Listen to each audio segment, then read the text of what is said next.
সময়টা 1952 সালের 21শে ফেব্রুয়ারি। ঢাকার রাজপথে তখন ঝরছিল রক্ত।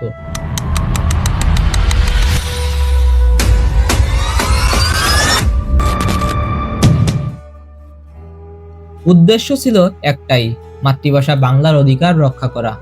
কিন্তু আপনি কি জানেন ঢাকার রাজপথের এই আন্দোলন কিভাবে আন্তর্জাতিক মাতৃভাষা দিবস হয়ে উঠল? এর পেছনে রয়েছে দুই প্রবাসীর অদম্য লড়াই এবং এক চিঠির অজানা ইতিহাস। আজ আমরা জানব 21শে ফেব্রুয়ারির সেই বিশ্বজয়ের গল্প। সময়টা 1998 সাল।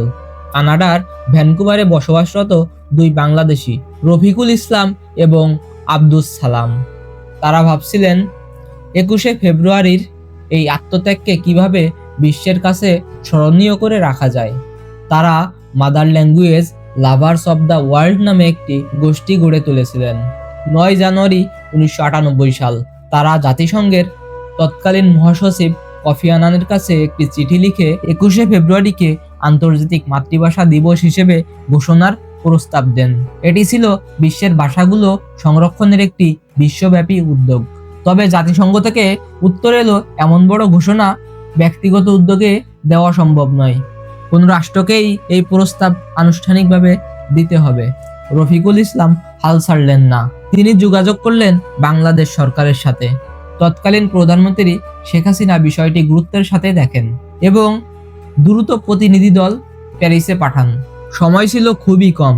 1999 সালে ইউনেস্কোর 30তম সাধারণ সম্মেলনের মাত্র কয়েকদিন আগে প্রস্তাবটি প্যারিসে পৌঁছায়। 17 নভেম্বর 1999 ফ্রান্সের প্যারিসে 30তম সাধারণ সম্মেলনে প্রস্তাবটি তোলা হলে তখন 28টি দেশ প্রস্তাবটিতে সমর্থন জানায়, যার মধ্যে পাকিস্তানও ছিল।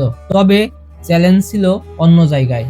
বাকি দেশগুলো কি এটাতে রাজি হবে? তবে শেষ পর্যন্ত কোনো ভোটের প্রয়োজন হয়নি।